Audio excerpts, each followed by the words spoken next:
didn't matter. And I feel like so much of our lives can be like this. We spend so much time, trying to get people to like us. And then, like on one moment we're on top of the world, and the next moment we're being laughed at because we sneezed all over our crush, because that's super relatable. And then, or maybe, maybe, I don't know what it is. Maybe, like, you got all dressed up and nobody complimented you, so you got kind of upset. Or, like, maybe you've been doing all this stuff for these people and they haven't thanked you. I mean, see, what I've learned in these moments is it never lasts as long as we think it will. And particularly, like, our image management, that feeling we get when we're trying to manage our image, never lasts as long as we think it will either. It's like, think about it. So it's like one day, like, you ace that test, right? So you have like an A in the class, it's going good. And then you go to practice that night or go to your game that night and you get the game ball because you played really well. It's great. But then the next day, you kind of bomb a quiz. It's like, oh, shoot. And now I have a B instead of an A. My mom's going to kill me. Like, I don't know what's going to happen. And then, like, I go to practice and I kind of mess up and a kid comes in and does better for me. It's like, oh, well, I lost my job. But, like, the last, like the day before that, you were all good. Like, I mean, it's exhausting just to think about. And I've learned that very few things will threaten your freedom like image management. And if you've been here the last couple weeks, or if you haven't been here the last couple weeks, this whole series is based out of a book in the Bible called Galatians. And Galatians was a letter written by this guy named Paul. And Paul is like one of my favorite people ever. He was one of the most influential Christian leaders like in history, and he lived like 2,000-ish years ago. I'm not really sure. I'm not a historian. And Paul was writing to the Galatians because, they just needed some encouragement. So Paul talks about image management 2,000 years ago, which is crazy that they were still dealing with this. So it just shows you how big of a problem it is, and I struggle with it all the time too. So in Galatians 1, 6-7, he says, I am astonished that you are so quickly deserting the one who called you to live in the grace of Christ and are turning to a different gospel, which is really no gospel at all. I mean, that'll preach, Paul, right? Like that's straight up. He gave it to him straight up, but he keeps going in Galatians 1-10. He says, obviously, I'm not trying to win the approval of people, but of God. If pleasing people were my goal, I would not be Christ's servant. Don't worry, I'll act like that didn't happen. So yeah, Paul, like, basically all Paul's saying is like, I'm probably going to make you mad with what I'm about to say, but I don't care because I'm not here for your approval. I'm just here for God's approval. Right? I mean, I wish I could live like that more. But see, this is a big deal because Paul had actually been on the run for most of the New Testament. Kind of talked about it the first week, but Paul actually used to be a Christian-killing Jewish leader. So the Jewish people of the day felt like Paul was a traitor because he converted to Christianity, the very thing he was trying to destroy.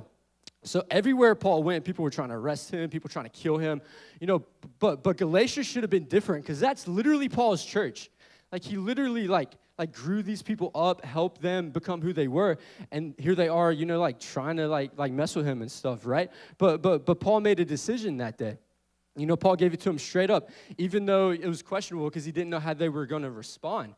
But Paul did it because the message of Jesus was on the line, and he made a decision between the approval of people or the approval of God. And we all face this every day. And he spoke these words so early because he wanted to set the tone. He wanted to tell the Galatians, like, he's not messing around, man. I'm going to give it to you straight up. But this isn't easy to do. Like, it's not easy to live for the approval of God all the time. I mean, I know that firsthand, but we need to ask ourselves, like are we under the control of the approval of others? And so how do we find out? So how do we know if we're being controlled by the approval of others? You see, where there's a difference between caring for something and being controlled by it. So I want you to think about it this way. So if you're willing to do things around certain people that you wouldn't do when you're by yourself, you're probably under the control of the approval of others, right? If what people say about you affects like how you feel about yourself, you're probably under the control of the approval of others. Or if there's a church version of you and a home version of you and a school version of you, you may be under the control of the approval of others. But I want you to think about it this way, right? So I have my wardrobe with me. I just wanted y'all to see all the cool clothes I have. So anyway, so think about it this way. So, when I'm at home, act like the home version of myself, right? So I'm like nice. I'm pretty quiet. I obey my parents, or maybe like I know I used to be like this. Like you just get mad at your mom all the time, and but you never let anybody see that because you don't want anybody to see you act like that. So you put on that personality. right? And then maybe the next day, you're alone, you're kind of just hanging out in your room, and you're the you that you don't let anybody else see. So maybe you sing a little bit because you never sing in front of anybody else because that's really embarrassing, or maybe you're just yourself that you wouldn't normally be in front of other people, right? So you put on that personality as well, right? So there we go. So you have that personality on as well. Then the next day we're at school, and that version of me, maybe I disrupt class to try to be funny because I just want people to notice me. Or maybe I don't really talk because I'm just trying to pass. I don't really care about people there. I'm just trying to make good grades. I'm just trying to get by, right? So I put on that personality of me as well. And then at practice the next day, I'm like, I'm trying to be this tough guy. I'm like trying to intimidate everybody, be this leader that I think people need me to be. And I'm acting really tough. I try to intimidate everybody.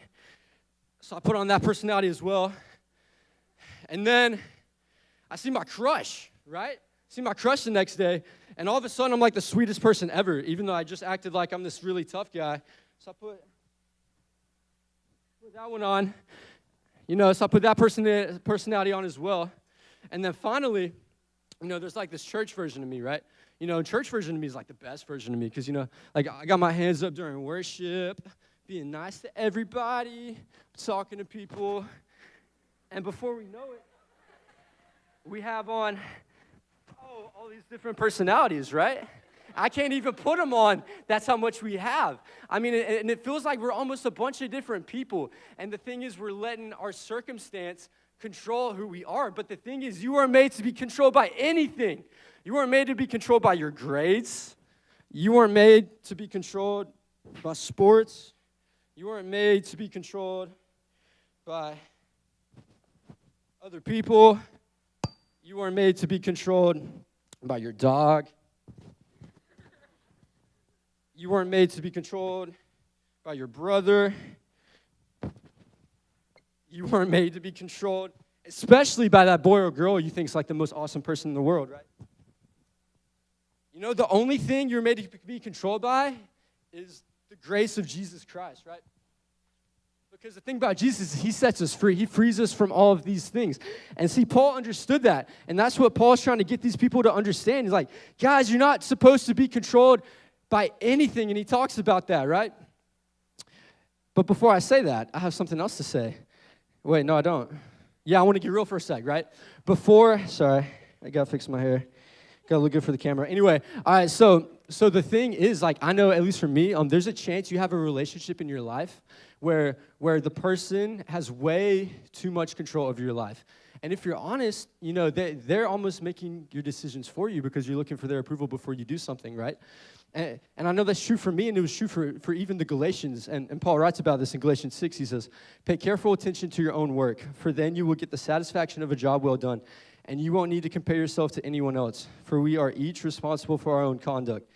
Paul basically sums it up. He's like, you worry about you. You're responsible for yourself. You don't have to let anybody else influence your decisions. The responsibility for you lies with you, right? And Paul is basically saying, like I said earlier, you do you, man. Like not because you shouldn't care what others think about. Like, pay attention. Not because you shouldn't care what others think about, but because you know that you don't need others to give you what you already have. You don't need their approval because you already have the approval of the one who made you. The one who literally designed you thinks you are amazing. God is obsessed with you. He stays up at night dreaming of a relationship with you. He's planned out your life. He knows what he wants you to do. He thinks you're so amazing. He literally gave it all for you. You are so loved. And I want you to imagine how different your life would be tonight if you didn't feel the pressure to manage your image or worry about what other people think of you. What would your life look like if you actually took what God said about you, as true and as the only thing in the world, that's actually true, right? How less fake would you be? How less tired would you be? How less frustrated would you be? I know my life would be so different. It really would. It sounds amazing. It's a life of freedom. It's a life we were created to live. And our main point tonight that I'm trying to get us to understand is free people live for Him, not them. So over winter break, I got into skateboarding, and Camille doesn't believe I skateboard. She still doesn't believe I skateboard. But Colin actually went with me. He can vouch for me. He helped me buy my skateboard. It's something I've been dreaming to do for so long, like ever since I was like little. But I've always been like too afraid to actually learn how to skateboard because I'm a wimp. But I finally decided to man up and go and buy a skateboard. And it's quickly become one of my favorite things. And so one day in Boston, which is where I go to school, we finally had some good weather. And by good weather, I mean it was like 50 degrees. And I know for y'all, like 50 degrees, everybody busts out their winter jackets and stuff like that. But 50 degrees is nice weather in Boston. And on Wednesday nights, I have small group for church in Cambridge. Excuse me. And Cambridge is where Harvard is. I'm sure you've heard of Harvard. It's a little famous. But so Cambridge is where Harvard is, and Cambridge is like in Boston, but it's not really in Boston. So it's kind of far away. It's like I normally take the train. It's like a 40-minute train ride. But this particular day, I was like dedicated to skateboard, right? So I look it up on my phone. It's like an hour walk. I'm like, okay, sick, easy. I look it up. It's like also like just a 20-minute bike ride. I'm like, okay, easy. I have a skateboard. It's kind of like a bike. I just have to walk a little bit. So I'm like, okay, 30 minutes max, right? But and if you know me, you know I can tend to be a little overconfident sometimes. And this was one of those instances where I was a little overconfident. So I go out from my dorm. I'm skating. And this particular day, it was windy. It was really windy. And nobody told me it was going to be windy in Boston. So whoever didn't tell me that, I'm mad at you guys because it's windy like all the time. So it's windy in Boston. I'm skating towards the river because I have to like go up the river to go to like Cambridge and stuff. So I'm skating there. And it's all going well. Like, it's fine. Like, I'm struggling a little bit because it's windy, but, like, it's cool. It's whatever. Like, I'm alive. I'm good. So I get to the river, and I have to get on the bike lane because, like, the sidewalk is, like, pedestrian only or whatever that means, which is lame. So I'm on the bike lane, and I'm skating, and I'm kind of chilling for a little bit, and then these bikers start passing me. And I'm like,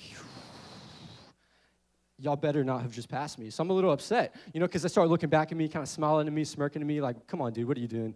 Get off the bike path. You're like, you know what? Nah, I'm going to keep up with you guys. So I decide that I'm fast enough to keep up with these guys, even though I've only been skating for like 2 months. So I start pushing really hard, start skating, start trying to skate. And I'm doing it. I'm kind of struggling, but I'm good. And all of a sudden, I hit this rock, and I go flying, like, off my skateboard. My skateboard goes into the road. Thankfully, there was a red light, so nobody crushed my board, and thankfully, I wasn't hurt. So I go get my skateboard, and I'm just like, oh, my gosh. Like, I'm so shook. I'm like, people probably think I'm an idiot. Like the people walking are laughing at me. Like, the bike riders are laughing at me. The people in their cars are laughing at me. I'm like, what if my friends come by, and they don't see that I'm actually not Tony Hawk? Like, what's going to happen? Like, I'm just worrying about all these things. So I'm like, you know what, Campbell? It's good. You've been training for this. You're good, right? You just get to where you need to go, and then you get on the train and go home. I'm like, all right, sick. So I get my board, start going, and there's a problem. I forgot how to skateboard. I don't know what happened. I didn't hit my head or anything. It was weird. I literally would just try to get on the skateboard, and I'd just fall off, or like my balance was off, or I just couldn't push. I don't know what was happening. But I couldn't skate. Like, it was the weirdest thing that's ever happened in my life. And I think I figured out, like I knew where I needed to go, right? Like, I knew I needed to go to Cambridge, and I knew how to get there. Like, I had the directions on my phone, and I had what I needed to get there. I had my skateboard. But I was so focused on everybody else and what they were saying about me and what they were doing that I couldn't get where I needed to go. And I feel like so much of our life can be like this. Like, we know where God wants us to go. We know what we need to do to get there. We know how to get there. But we're just so focused on everybody else and what their opinions are of us that we're just missing out on God's calling for our lives. I mean, I know I lived for so long like that. I mean, life is way too short to live that way. I mean, like, maybe for me, like, when I was in high school, I'd want to invite people to church, but, like, I'd be too afraid of what they would say about me if I even mentioned I went to church. Or I would go to church and then, like, try to keep it on the DL and not post about it because I don't want people to, like, swipe up and be like, you really believe in that stuff? Like, there's no way that stuff is real. But it is. I mean, I'm a testament of it. And it's just crazy to think about because, like, we're just so undeserving of it. But it isn't, like, I want you guys to understand, like, I don't care what other people say about you. Like, you do what you want to do. There's way too many people on this earth for you to try to copy other people. And there's only one of you.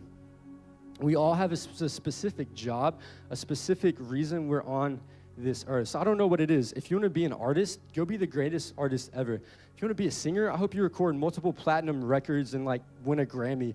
If you want to be in the NBA, I hope you get to dunk on LeBron one day. I mean, if you want to be a teacher, please go be a teacher. We need more teachers. If you want to be a farmer or a fisherman, who cares if they don't make much money? Go do what you want to do.